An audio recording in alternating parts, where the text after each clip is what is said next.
சிறகு நேயர்களுக்கு வணக்கம். வயசு கொஞ்சம் ஆயிடுச்சு, இருந்தாலும் பைக்கில் ஒரு லாங் ரைடு போகலாமா அப்படின்னு ஒரு முயற்சி பண்ணியிருக்கோம். லாங் ரைடு போகிறதெல்லாம் ஒரு பக்கம், இந்த 2 பக்கம் கால் போட்டு ஏறி உட்கார்றது அப்படிங்கிறதுக்கே ஒரு வாரம் ப்ராக்டிஸ் தேவைப்பட்டது எனக்கு. வண்டி எங்கே போகுது அதானே கேட்குறீங்க? ரொம்ப ரொம்ப ஸ்பெஷலான ஒரு கோயிலுக்கு கூட்டிகிட்டு போக போகிறோம். சரி, போகலாமா? பின்னாடி எதுக்கு இவ்வளோ பெரிய பேக் மாட்டியிருக்கேன் அப்படின்னா, நாங்கள் பாண்டிச்சேரியில் ஒரு ஃபங்க்ஷனுக்காக போகிறோம். போகிற வழியில் அப்படியே இந்த கோயிலையும் பார்த்துட்டு பாண்டிச்சேரியிலே போய் ஸ்டே பண்ணிவிட்டு அதுக்கப்புறம் திரும்புறது தான் மொத்த பிளான். கிளம்பி 1 மணி நேரத்துலலாம் ஒரு பிரேக் தேவைப்பட்டது. பரனூர் டோல் தாண்டினோடனே அப்படியே வண்டியை ஓரம் கட்டிட்டு இந்த மூட்டை, ஹெல்மெட்டு எல்லாத்தையும் கழட்டி வச்சுட்டு ஒரு இளநீர் குடித்தோம். இந்த நேரத்தில் ஒரு குட்டி டிப்ஸ் சொல்லட்டுமா? இந்த மாதிரி சூட்டு கட்டி வரும்போது சந்தனத்தை அரைச்சி போட்டால் உடனே 2 நாளில் அந்த கட்டி அமுங்கிடும். அப்படி வந்த ஒரு சின்ன கட்டிக்காக தான் சந்தனத்தை அரைச்சி வாய்க்கிட்ட போட்டிருக்கேன். ஓகே, வெயில் அதிகமாகிட்டே இருக்குது, கிளம்பலாம். இப்போ நாம் போக போகிற கோயில் இந்த டோல்லிருந்து கிட்டத்தட்ட 100 கிலோமீட்டர் தூரத்தில் இருக்குது. ஒரு 2 மணி நேரம் எடுக்கும். நாங்கள் இங்கேருந்து 99ல் இன்னொரு பிரேக் எடுத்து தெளிவாக பிரேக்ஃபாஸ்ட்டை முடிச்சுட்டு அங்கேருந்து கிளம்பி போயிட்டுருக்கோம். சரி, இன்றைக்கி நாம் போக போகிற கோயில் ரொம்ப ஸ்பெஷலான கோயில்னு சொன்னேன் இல்லையா? எந்த கோயிலுக்கு போக போகிறோம் தெரியுமா?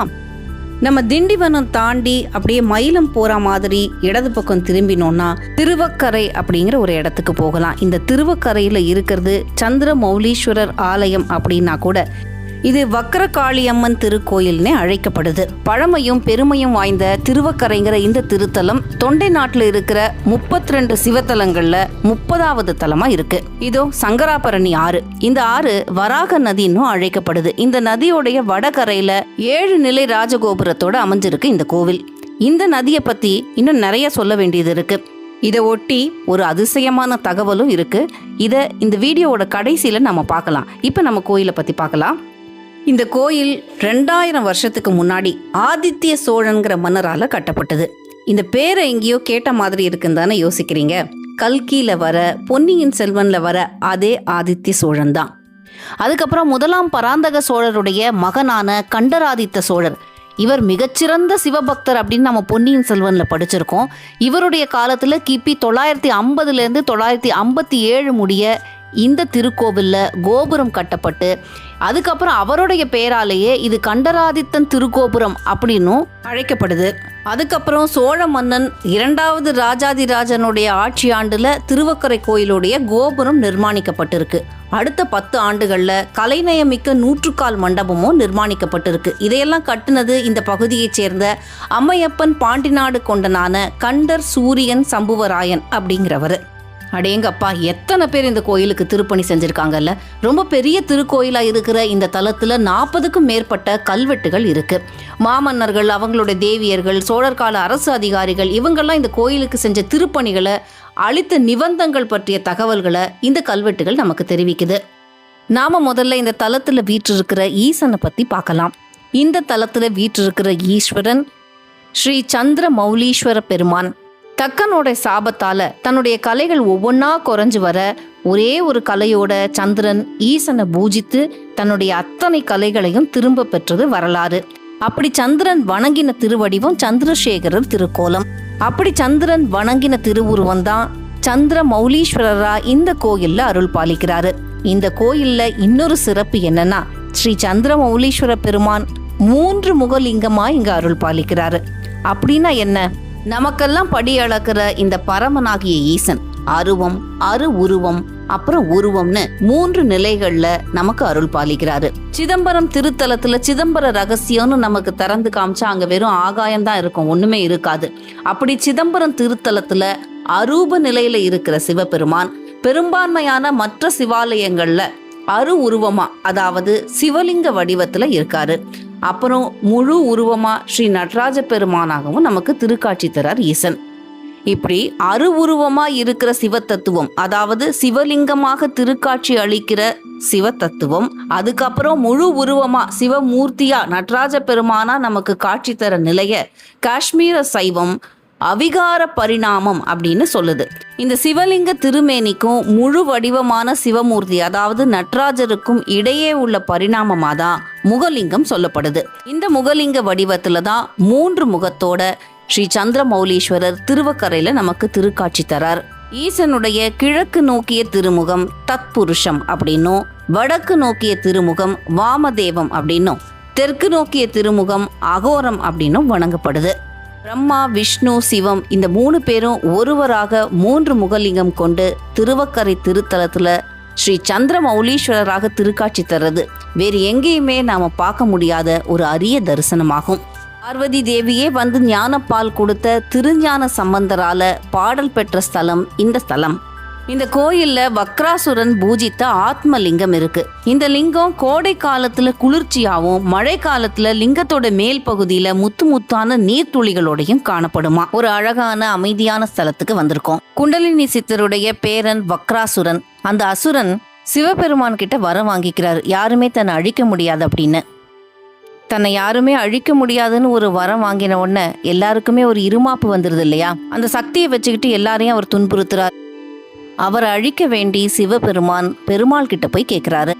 பெருமாள் அவரை வதம் பண்ண இடம்தான் இந்த இடம். தானே வரம் கொடுத்திருக்கிறதுனால தன்னால அழிக்க முடியாதுன்னு பெருமாள் கிட்ட சிவபெருமான் முறையிட, அவர் தன்னுடைய பிரயோக சக்கரத்தால வக்ராசுரனை அழிச்ச இடம் இந்த திருவக்கரை. பிராப்தம், புண்ணியம், பாக்கியம் இருந்தாதான் இந்த கோயிலுக்கு வர முடியும் அப்படின்னு அங்க எழுத்து மூலமா பதிவு செஞ்சிருக்காங்க. திருவக்கரையில இருக்கிற ஸ்ரீ வரதராஜ பெருமாளுடைய இந்த சந்நிதி 1ஆம் குலோத்துங்கனால கட்டப்பட்டிருக்கு.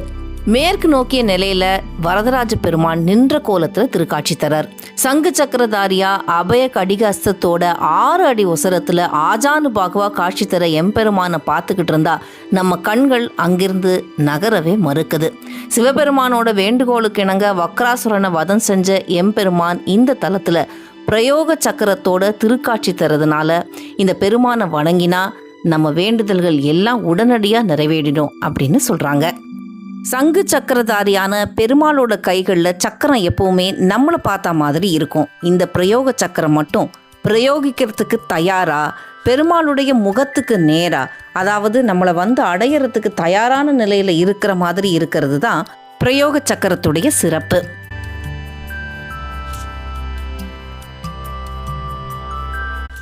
நாம வந்திருக்கிற ஸ்தலம் சந்திரமௌலீஸ்வரர் தலமா இருந்தா கூட திருவக்கரைங்கிற இந்த ஸ்தலம் வக்ரகாளி அம்மன் கோயிலாவே அறியப்படுது. 3 முகங்கள் கொண்ட சந்திரமௌலீஸ்வரரை பத்தி பார்த்தோம். பிரயோக சக்கரத்தோடைய பெருமாளையும் பார்த்தோம். காளி எங்கிருந்து வந்தாங்க?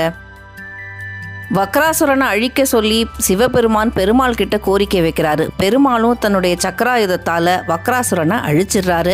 ஆனா வக்ராசுரனுடைய தங்கை துன்முகியும் தன்னுடைய செயல்பாடுகளால எல்லாரையும் கொடுமைப்படுத்திக்கிட்டு இருக்காங்க. அவங்களையும் அழிக்க வேண்டி இருக்கிறதுனால சிவபெருமான் பார்வதி கிட்ட அவங்கள வதம் செய்யற, அதாவது துன்முகிய வதம் செய்யற வேலையை கொடுக்கறாரு. ஆனா துன்முகிய வதம் செய்ய வர பார்வதி அவங்க கர்ப்பவதியா இருக்கிறத பாக்குறாங்க. வயிற்றுல இருக்கிற சிசு என்ன செய்யும்? அதனால அவங்க வயிற்றை பிளந்து அந்த சிசுவை எடுத்து தன் காதுல மாட்டிக்கிட்டு அதுக்கப்புறம் துன்முகிய வதம் செய்யறாங்க பார்வதி. திருவக்கரையில அருள் பாலிக்கிற வக்ரகாளி அம்மனுடைய திருவுருவம் தரிசிக்கிறவங்களுக்கு ஒரு பக்தி சிலிர்ப்பை ஏற்படுத்துற மாதிரி அமைஞ்சிருக்கு. இந்த அன்னையோட சிரசுக்கு பின்னால தீ ஜுவாலை இருக்கு. மண்ட ஓட்டு கிரீடத்தோட தன்னோட தலைய கொஞ்சம் அப்படி இடதுபுறமா சாச்சு அமர்ந்த கோலத்துல அருள் பாலிக்கிற அன்னையோட திருக்கோலம் ஒரு அரிய தரிசனமா இருக்கு. நம்ம ஏற்கனவே பார்த்த மாதிரி துன்முகியோடைய வயிற்றுல இருந்த சிசுவை அன்னை தன்னுடைய வலது காதுல குண்டலமா மாட்டியிருக்காங்க.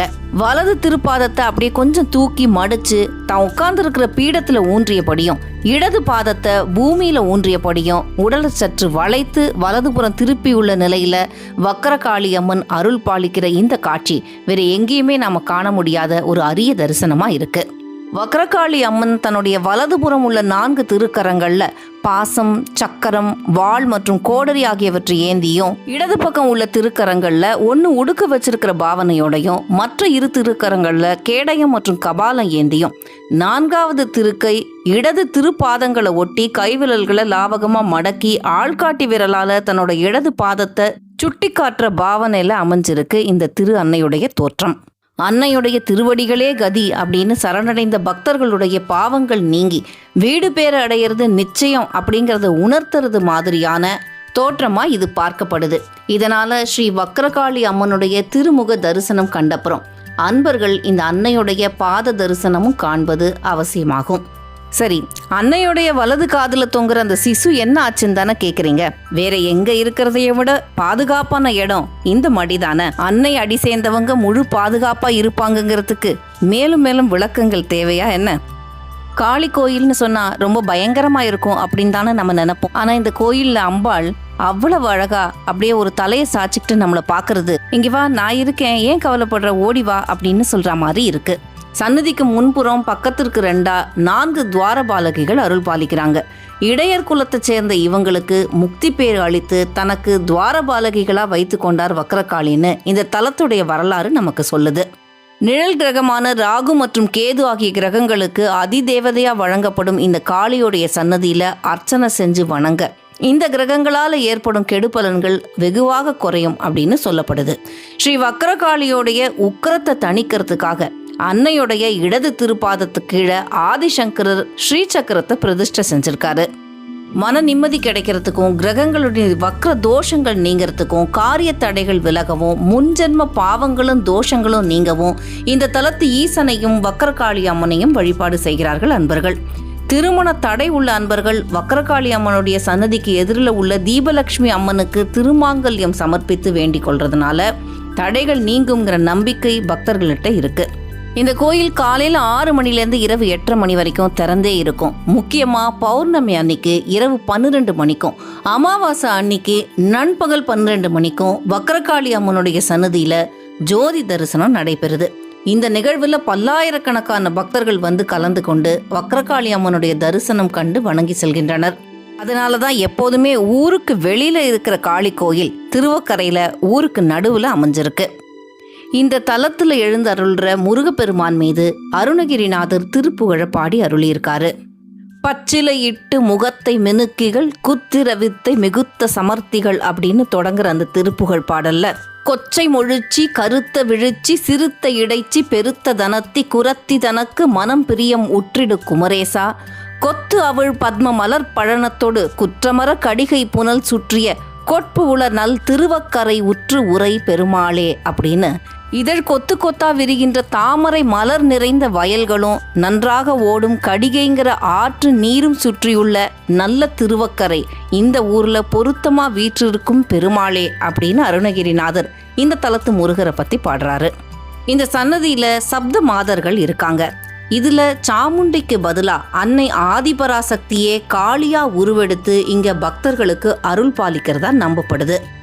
காளி சன்னதியோடைய வலதுபுறம் யோகேஸ்வர லிங்கமும் இடதுபுறம் வலம்புரி விநாயகர் சன்னதியும் காணப்படுது. இந்த வலம்புரி கணபதி ரொம்ப விசேஷமானதும் அபூர்வமானதும் ஆகும். ஏன்னா 108 சிவத்தலங்களில் ஒன்று அப்படிங்கிற முறையில் தான் வலம்புரி கணபதியை பிரதிஷ்டை செய்கிறது மரபு. அதுபடி இந்த கோவிலில் உள்ள வலம்புரி கணபதியை தரிசித்தா 108 சிவத்தலங்களில் உள்ள விநாயகரையும் தரிசித்த பேர் நமக்கு கிட்டும். திருவக்கரையில் அமைஞ்சிருக்கிற ஸ்ரீ நடராஜ பெருமானுடைய சன்னதியும் ரொம்ப சிறப்பு வாய்ந்தது. பொதுவாக இடது காலை தூக்கி வலது காலை ஊன்றி ஆடும் நடராஜ பெருமான் இந்த தலத்தில் மதுரையில் ஆடினது மாதிரி இடது காலை ஊனி வலது காலை தூக்கி நடனம் ஆடுறாரு. பொதுவாக விரிந்து காணப்படுற நடராஜ பெருமானுடைய பனித்த சடை இங்கே விரிந்து இல்லாமல் கூரா இருக்கு. இந்த நடராஜ பெருமான் வசந்த தாண்டவ மூர்த்தியா வணங்கப்படுறாரு. நம்ம கல்கியோட பொன்னியின் செல்வன்ல படிச்சிருக்கோம்ல, கண்டராதித்தருடைய மனைவி செம்பியன் மாதேவி செங்கலால கட்டப்பட்ட பல கோயில்களை கற்றளி ஆக்கினாங்க அப்படின்னு படிச்சிருக்கோம் இல்லையா? அதாவது செங்கலால கட்டப்பட்ட கோயில்களை கல்லால கட்டி அவங்க திருப்பணி செஞ்சாங்க. அப்படி அவங்க திருப்பணி செஞ்ச ஒரு கோவில் இந்த கோவில்.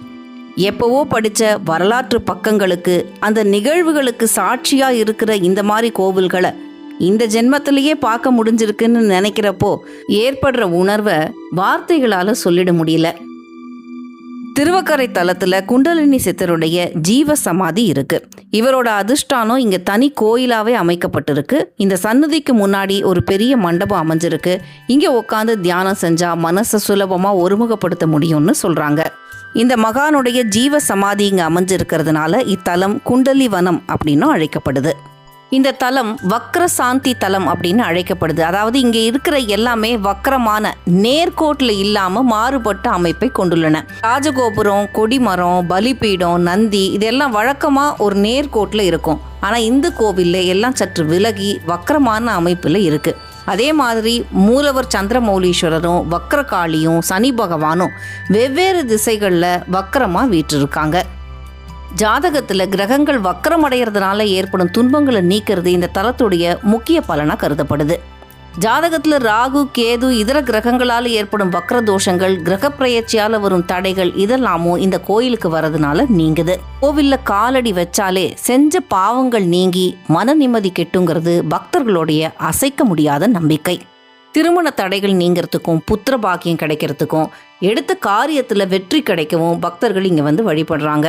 ராகு கேது தோஷ நிவர்த்திக்காக வழிபடுறவங்க வக்ரகாளி அம்மன் சன்னதியை வலதுபுறம் 5 முறையும் இடதுபுறம் 4 முறையும் சுற்றி வந்து வழிபடுறது அப்படிங்கிறது இந்த தலத்துடைய ஐதீகமாகும். இப்போ சொல்லுங்க, எவ்வளோ ஸ்பெஷலான கோயிலுக்கு இப்போ நாங்கள் உங்களை கூட்டிகிட்டு வந்திருக்கோம் இல்லை? இதோ இந்த திருவக்கரை கோயிலுக்கு வந்து வக்ரகாளி அம்மனை பார்த்துட்டு வந்திருக்கோம். இப்போ இந்த நல்ல வெட்ட வெளியில் மொட்டை வெயிலில் 2 வீலரில் பின்னாடி இதோ இவர் மாட்டிகிட்டு இருக்காரு. இந்த பேகை நான் தான் மாட்டிகிட்டு வந்தேன். இதோ பின்னாடி பார்த்தா தெரியும். வயசான காலத்தில் வண்டியில் வர்றதெல்லாம் தேவையா அப்படின்னு பல பேர் கேட்டாலும் ஒரு முயற்சி செஞ்சு பார்ப்போமே அப்படின்னு வந்திருக்கோம். எங்கே நீங்கள் மட்டும் தப்பிச்சுக்கிறீங்க? இதோ சரி, நான் வரும்போது இந்த சக்கரபாணி ஆற்றை ஒட்டி ஒரு முக்கியமான விஷயம் இருக்குது, ஒரு அதிசயமான தகவல் இருக்குன்னு சொன்னேன் இல்லையா? இப்போ அதை பார்க்க தான் போயிட்டுருக்கோம். இங்கேருந்து சுமார் 1 கிலோமீட்டர் தூரத்தில் ஒரு மேட்டு நிலப்பகுதியில் மணல் பாறைகளுக்கு நடுவில் கல்லா மாறின மரங்கள் காணப்படுது. இதோ இந்த தேசிய கல்மர பூங்காக்குள்ள தான் நாம் போய் இந்த கல் மரங்களை பார்க்க போகிறோம். கல்லா ஆயிருக்கிற இந்த மரங்கள் எல்லாம் இந்த பகுதியில் வளர்ந்து விழுந்த மரங்கள் இல்லை.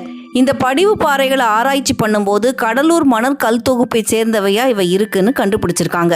சுமார் 2 கோடி ஆண்டுகளுக்கு முன்பு இந்த பகுதியில் இருந்த காடுகள்ல இருந்து ஆற்றுல அடிச்சு கொண்டு வரப்பட்ட மரங்கள் மணலோட கூழாங்கற்களோட சேர்ந்து இங்கிருந்த நீர்நிலைகள்ல அப்படியே படிஞ்சு போச்சு. காலப்போக்கில் மேலே மேலே மணற்படிவங்கள் அடுக்கடுக்காக படிஞ்சதுனால ஏற்பட்ட வெப்ப அழுத்த மாற்றங்களால் இவை மரத்தோட தன்மையை இழந்து சிலிக்காவை எடுத்துக்கிட்டு, அதாவது மணலில் இருக்கிற சிலிக்காவை எடுத்துக்கிட்டு கல் மரங்களாக மாறிடுச்சு. இருந்தாலும் கல் மரங்களில் கால வளையங்கள், கணுக்கள் இதெல்லாம் மரத்தின் தோற்றம் மாறாமல் அப்படியே காணப்படுது. சுமார் 247 ஏக்கர் பரப்பளவில் 200க்கும் மேற்பட்ட கல்மரங்கள் இங்கே இருக்குது.